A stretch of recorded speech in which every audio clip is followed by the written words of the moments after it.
नमस्कार, स्वागत है अपना जिला पर। आप हमारे लिए बहुत महत्वपूर्ण हैं और 2016 के बाद जब से कोरोना आया है उसके बाद तो हर हेल्थ पर एडवर्स इफेक्ट डालने वाली एक्टिविटी कहीं ना कहीं परेशान करती है। और ऐसे में कोरोना के बाद लंग्स को लेकर सबसे ज्यादा हम लोगों को एहतियात बरतनी है। वर्ल्ड सीओपीडी डे पर आपको बहुत बहुत शुभकामनाएं। जी हाँ, ये एक ऐसा दिन है जो नवंबर के तीसरे बुधवार को मनाया जाता है और कोरोना के बाद तो इस दिन को मनाने की परंपरा और भी ज्यादा हो गई है, अवेयरनेस और भी ज्यादा हो गई है। ऐसे में लंग्स स्पेशलिस्ट डॉक्टर जो अपने तजुर्बे से कई लोगों को बातों में सही कर देते हैं, उनसे मुलाकात करना बनता है। और उनमें सबसे ऊपर नाम है डॉक्टर पवन जखमोला। जी हाँ, विवान हॉस्पिटल।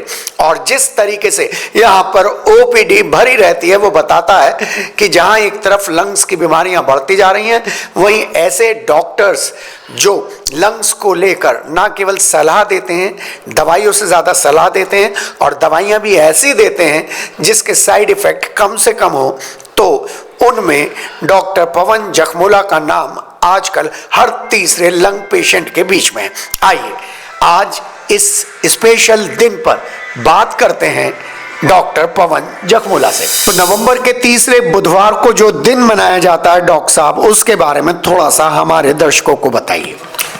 जिस तरीके से हम प्रोग्रेस कर रहे हैं, वर्ल्ड प्रोग्रेस कर रहा है कि आप अपना आधुनिकतम शैली को बढ़ा रहे हैं, लेकिन उसके साथ साथ हमें कहीं ना कहीं कोई खामियाजा भुगतना पड़ रहा है एनवायरनमेंट से रिलेटेड, पॉल्यूशन से रिलेटेड, जिसकी वजह से जो ये हमने सीओपीडी डे है, वर्ल्ड अवेयरनेस प्रोग्राम, ये हर साल नवंबर के तीसरे सप्ताह बुधवार को मनाया जाता है ताकि लोगों के अंदर ये जागरूकता रहे कि हाँ, ये एक ऐसी बीमारी है जो कि एक खतरनाक बीमारी जिसमें कि मृत्यु दर बहुत ज़्यादा होती है।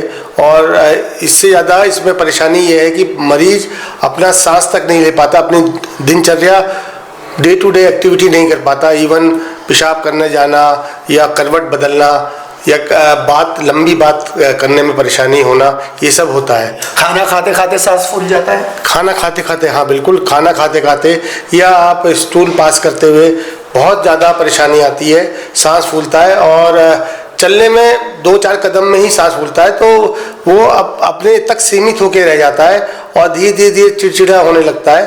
तो इसके लिए फिर ये अवेयरनेस प्रोग्राम शुरू हुआ ताकि लोगों को लगे कि इसके कारण क्या है, इससे बचा जाए। क्योंकि एक बार अगर ये बीमारी शुरू हो जाए तो फिर ये रुकती नहीं है। सिर्फ हम इसमें कंट्रोल कर सकते हैं, इसको हम ठीक नहीं कर सकते। और दवाइयों से इसमें मरीज हमेशा दवाइयों में रहता है। दवाइयाँ भी वो चलती हैं जिसके साइड इफ़ेक्ट ना हो, जिससे कि परेशानी ना आए मरीज को आगे और कोई दुष्प्रभाव ना पड़े। डॉक्टर साहब, एक बड़ा जनरल सा क्वेश्चन है कि जैसे ही सांस फूलने लगती हैं, जुकाम हो जाते हैं और लंग से रिलेटेड चीज़ें आ जाती हैं सामने, मेडिकल स्टोर से गए, दवाई लिया है, कोई सी भी दवाई लिया है बिना हिस्ट्री जाने, तो ये कितना घातक है?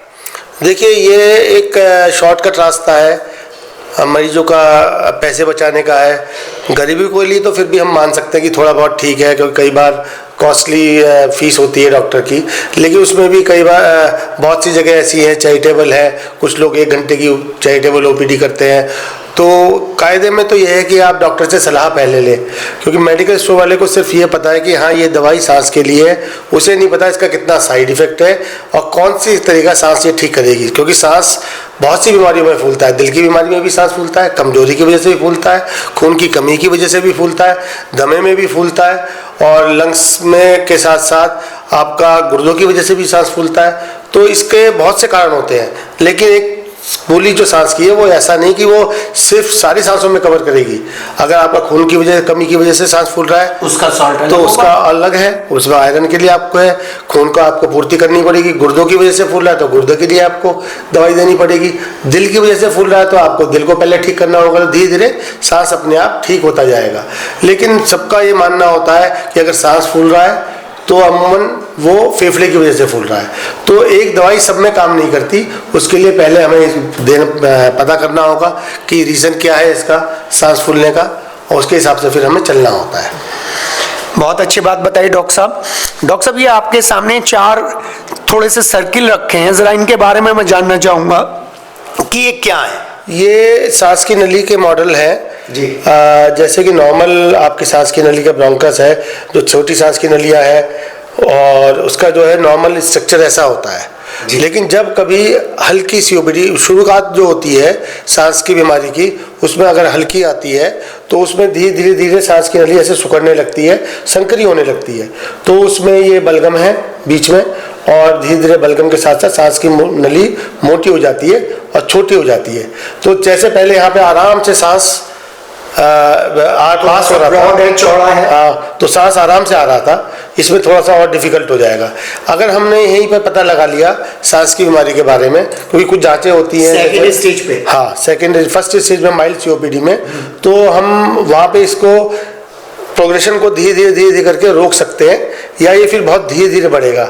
यहाँ पे हम अगर क्रोनिक स्मोकर है या किसी का कोई पॉल्यूशन का में काम कर रहा है, अगर वो अपने काम को क्विट कर दे और स्मोकिंग को क्विट कर दे, तो वो बीमारी यहीं रुक जाएगी और इससे आगे नहीं बढ़ेगी, तो दवाइयों का असर भी अच्छा आएगा।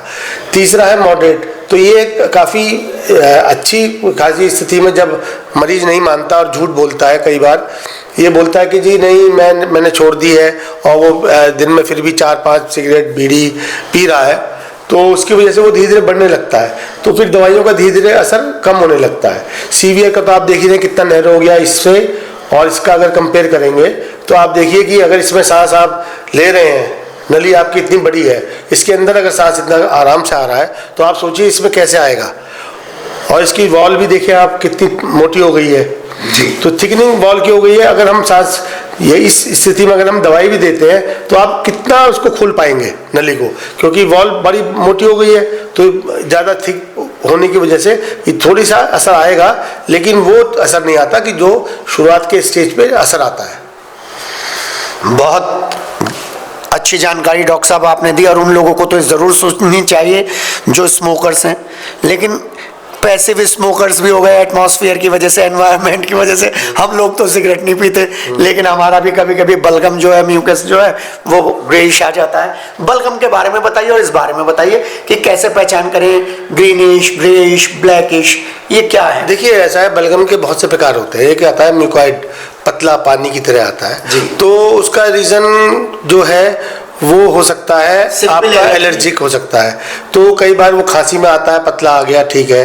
तो बाकी जो जितने भी कलर चेंज होते हैं बलगम के, वो जैसे येलो हो गया, ग्रीन हो गया, या ब्लैकिश हो गया, तो ये अलग अलग इन्फेक्शन को दिखाता है। येलो बैक्टीरियल इन्फेक्शन को, जो ग्रीन होता है वो भी बैक्टीरियल को, लेकिन वो स्यूडोमोनास को, बाकी जैसे ब्लैक हो गया, ब्लैक फंगल इन्फेक्शन को दिखाता है। कई बार वो जो काम करते हैं इंडस्ट्री में, कोयला इंडस्ट्री में काम कर रहे हैं, या जहाँ पे कोयला ज़्यादा उड़ता है धूल की वजह से, शुगर इंडस्ट्री में, तो वहाँ पे भी ब्लैकिश आता है। तो और जब किसी में पिंकिश भी आता है, तो पिंकिश जो है वो बहुत सी बीमारी को दिखाता है, कैंसर की बीमारी को भी दिखाता है, आपका टीबी में भी आता है, खून जिसे कहते हैं, खून आना, रिसना। तो इसमें कलर अलग अलग, उसको अलग, उसी हिसाब से फिर दवाइयाँ भी दी जाती हैं। जी हाँ, ये क्वेश्चन मैंने इसलिए पूछा है कि अभी डॉक्टर साहब के पास एक 8-9 साल का पेशेंट आया था, बच्चा आया था, उसकी मम्मी भी थी। उनसे पहला ही क्वेश्चन ये पूछा कि बलगम कैसा आ रहा है, तो वहां से पता चल गया मामला क्या है। तो अब आप घर पे बैठे भी जांच कर सकते हैं। अगर आपके बलगम का कलर जैसा डॉक्टर साहब ने बताया हल्का सा इधर उधर हो रहा है, तो तुरंत आप स्पेशलिस्ट डॉक्टर को, एमडी डॉक्टर को कंसल्ट करिए। अब ये जो एयर पॉल्यूशन हो रहा है, इससे कैसे बचा जाए और इसमें कौन सी दवाई लिया जाए, और आपकी कंसल्टेंसी कितनी इंपॉर्टेंट। देखिए एयर पॉल्यूशन से पहले तो बचना बहुत ज़रूरी है। बचने का जैसे गवर्नमेंट ने अपने नॉर्म्स बता रखे हैं, ग्रेप 1, ग्रेप 2, ग्रेप 3, वो गवर्नमेंट अपना काम कर रही है। उसमें तो हम कुछ नहीं कर सकते, उसमें जो जहाँ छापे पड़ते हैं, जो चल रहा है। बाकी सुबह जैसे लोग वॉक पे निकलते हैं, तो अभी थोड़ा सा होल्ड कर लें। कोई ऐसा नहीं कि आपको 1-2 महीने में ही पतला होना है, या एकदम से परेशानी बढ़ जाएगी, नहीं तो सांस में स्मोक की वजह से परेशानी बढ़ जाएगी। तीसरा, घर पे प्यूरीफायर लगा सकते हैं आप। आजकल तो मास्क भी आ रहे हैं कंपनियों के अच्छे अच्छे, कंपनियां कमा रही हैं उससे, बहुत अच्छे अच्छे मास्क आ रहे हैं कि अपना लगा के एयर प्यूरीफायर की तरह ही वो काम कर रहे हैं, तो उससे भी आप बच सकते हैं। लेकिन सबसे बढ़िया है कि अनावश्यक घर से बाहर ना निकलें, सबसे बढ़िया तरीका ये है। और पॉल्यूशन वाली जगह पे जाने से बचें, जो पॉल्यूशन वाले सिटी हैं। अगर वर्क है तो वर्क के लिए तो जाना ही पड़ेगा, लेकिन ऐसे नहीं कि जी हाँ जी, बहुत सी आते हैं मरीज मेरे पे जी मैं शादी में गया था NCR में, दिल्ली या नोएडा, और 10 दिन चाचा के यहाँ रहा, तो वहाँ गए, यहाँ से बहुत हेल्दी थे, लेकिन वहाँ से क्योंकि कम लंग्स पहले से कमज़ोर थे, पता था बॉर्डर लाइन केस, हाँ बॉर्डर लाइन केस है, और वहाँ से यहाँ जब आए तो सीवियर सांस फूल रहा, ब्रीथलेसनेस, कफ, फीवर, वो सब लेके आए। तो ये सब चीज़ों से आपको बचना। मुझे एक बात डॉक्टर साहब और याद आई कि जो हल्का सा जुकाम होता है ना, अगर हम उसको अवॉइड कर दें, नेग्लेक्ट कर दें, वो बड़ा नुकसान पहुंचाता है। हाँ, ये बेसिकली इसे बहुत से भागों में बांटा जा सकता है। एक तो नेज़ोब्रोंकियल एलर्जी होती है, नाक, गले और फेफड़े की एलर्जी। जुकाम होता है, आप शुरू में अगर दवाई ले लें डॉक्टर से सलाह लेके, तो आप उसको पहले ही स्टेप पे अगर ठीक कर दें तो ठीक, नहीं तो कई बार ऐसा होता है कि ठीक है 4 दिन बाद जाऊंगा, तो वो जब आप सोते हैं तो पीछे ट्रिकल करता है, पीछे टपकता है, गले में इरिटेट करता है, तो धीरे धीरे वो जो रास्ता है जुकाम का वो लंग्स तक में पहुंचता है। तो जो एलर्जन जब शुरू होता है, कई बार जब लंबे केस में जब बढ़ जाते हैं तब तो वो सीधा लंग से शुरू होता है, लेकिन शुरुआत में अगर एलर्जिक प्रॉब्लम है तो वो नज़ले से शुरू होती है, फिर कुछ दिन खिचखिच रहती है, उसके बाद वो धीरे धीरे सांस की नली में अगर आपने इग्नोर किया तो जकड़न शुरू हो जाती है, सूजन शुरू हो जाती है और सांस लेने में परेशानी हो जाती है। एक अलग हटकर क्वेश्चन है लेकिन रिलेटेड इससे ही है। बच्चों की पसलियां बहुत चलती हैं और ज़्यादातर हमारे यहाँ पर फैमिलीज इतनी एडुकेटेड नहीं है, वो जनरल कि मिट्टी के तेल में सरसों का तेल मिलाकर ये लगा दो, वो लगा दो। इस बारे में आप क्या कहेंगे? वो अवेयरनेस बहुत ज़रूरी है, क्योंकि तभी सही निमोनिया एक बार शुरू हो गया तो फिर लंबा। मोस्ट ऑफ द टाइम जो ये चल रहा है ये प्री मैच्योर बेबी में बहुत ज़्यादा होता है। दूसरा 2-3 साल तक, हाँ 2-3 साल तक होता है। अगर शुरुआत में जैसे इंजेक्शन कुछ होते हैं, कोई जेनेटिक भी होता है, अल्फा-1 एंटीट्रिप्सिन की कमी से भी होता है। ये एक एंजाइम होता है जो कि लंग्स को ताकत देता है, और सर्फेक्टेंट भी होता है। तो एक तो ये है कारण। दूसरा, बच्चों को केयर ना करना, शुरू में माँ का दूध कम पिलाना, कई जगह ऐसा होता है, तो इम्यूनिटी बढ़ती नहीं है बच्चों की। जब इम्यूनिटी नहीं बढ़ेगी तो परेशानी आएगी। फिर एक कारण इसका है वायरल इन्फेक्शन। बचपन में बहुत से वायरल ऐसे होते हैं जो बच्चों में लगते हैं, RSV वायरस होता है। तो ये जो वायरस है ये बच्चों की इम्यूनिटी को डाउन कर देता है और जो सांस की नलियाँ है उसे सेंसिटिव बना देता है। जब वो सेंसिटिव बन जाती है तो आगे जाके धीरे धीरे हल्की सी ठंड में, हल्की सी डस्ट में, जैसे ही मौसम बदलता है तो ये सब परेशानी आती है। तो इस परेशानी से बचने के लिए हमें इम्यूनिटी एक तो बच्चे की बढ़ानी है, बच्चे को बाहर के जंक फूड से बचाना है, क्योंकि बच्चा मानता तो है नहीं। बच्चा बाहर कोई नहीं तो फिर उसके चाचा, उसके कोई भी ले आते हैं, कोई भी बाहर की चीज़ें ले आए, खिला दी उसे, गिफ्ट में ले आए कि हम इतने दिनों बाद गए हैं। तो उन सब चीज़ों से artificial flavour, artificial colour, artificial ये सब चीज़ें परेशान करेंगी बच्चे को। बहुत सी चीज़ों से सेंसिटिव होते हैं, तो वो सेंसिटिव होते हैं तो धीरे धीरे बीमारी बढ़ती जाती है और ये परेशान करती है। अब अंतिम 2 सवाल। पहला सवाल, खान पान में क्या सावधानी बरती जाए, और जैसे अब मौसम चेंज हो रहा है क्या क्या हम अपनी डाइट में शामिल कर सकते हैं? देखिए, खान पान के हिसाब से आपको ग्रीन वेजिटेबल्स खाने हैं, पानी भरपूर पीना है, आपको चीज़ों के हिसाब से जो भी मौसमी चीज़ें हैं जो आजकल जैसे पैदा होती है उन चीज़ों का आपको भरपूर सेवन करना है। दूसरा जो बचने के उपाय है कि जैसे आप आजकल का जो मौसम बदलने वाला है, इसमें सबसे ज़्यादा क्यों होता है, सबसे बड़ा ये होता है कि जी मौसम बदल रहा है, मुझे मौसम बदलने में होता है, क्योंकि दिन में रहती है गर्मी, रात को हो जाती है सर्दी। जो लंबे कहीं ऑफिस में जाते हैं वो निकले माना 10 बजे के, 9:30 बजे निकले, तो उस टाइम थोड़ा गर्मी सा रहेगा, उन्होंने अपना शर्ट में और उन्हें किसी काम से जाना पड़ गया, ऑफिस के काम से या किसी में 9-10 बजे आए, उन पे है ही नहीं कपड़ा, वुलन क्लोथ है ही नहीं, तो आते आते ठंड लग गई। तो एक सबसे बड़ा कारण है मौसम बदलने पे ही सबसे ज़्यादा क्यों एग्जीरेट करता है। अगर सर्दी पूरी है तो उसमें इसलिए नहीं करेगा कि आप सुबह भी पूरा का पूरा ओढ़ेंगे, रात को भी आप ओढ़ेंगे पूरा का पूरा, क्योंकि रात को ना अगर हम पंखा चलाते हैं तो ठंड लगती है, ना चलाएं तो गर्मी लगती है। तो ये सब चीज़ें इसका जो मौसम बदलने पे ये परेशान करती हैं। तो इन सब चीज़ों से आपको परहेज करना है और बचना है, तो आप बचेंगे। अब थोड़ा सा योग पे आ जाते हैं। अनुलोम विलोम प्राणायाम ये कितने महत्वपूर्ण है आपके फेफड़ों को मजबूती देने के लिए? ये जो सबसे स्ट्रॉन्गेस्ट मसल है रेस्पिरेटरी सिस्टम की, उसमें हम डायफ्राम को मानते हैं।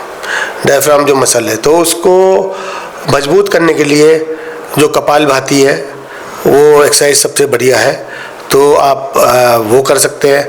अनुलोम विलोम से आप लंग्स की जो रेस्पिरेटरी क्षमता है वो आप बढ़ा सकते हैं, ताकि लंग्स के अंदर कोने कोने में हवा जाके वो खुले और गहरी सांस लेके आप उसको, जो जितनी मसल्स हैं वो आपकी वीक नहीं होंगी उससे। तो आप ये सब इन एक्सरसाइज से आप अपने उसको बढ़ा सकते हैं, रेस्पिरेटरी ताकत को। तो ताकि आपको ये फीलिंग ना आए कि आपका सांस फूल रहा है। तो धीरे धीरे ये कैपेसिटी जब बढ़ती है तो आपकी वर्क करने की भी क्षमता बढ़ेगी और एक्सर्शन भी आपको कम होगा।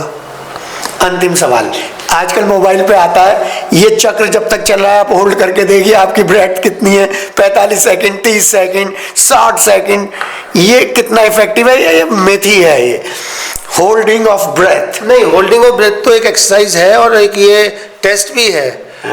कई बार जब पहले कभी कोई टेस्ट नहीं, पीएफटी नहीं हुआ करती थी या और टेस्ट नहीं हुआ करती थी, तो हम मरीज रेस्पिरेटरी पॉइंट ऑफ व्यू से ठीक है या नहीं है ये देखने के लिए हम ब्रीथ होल्ड कैपेसिटी हम कराते थे।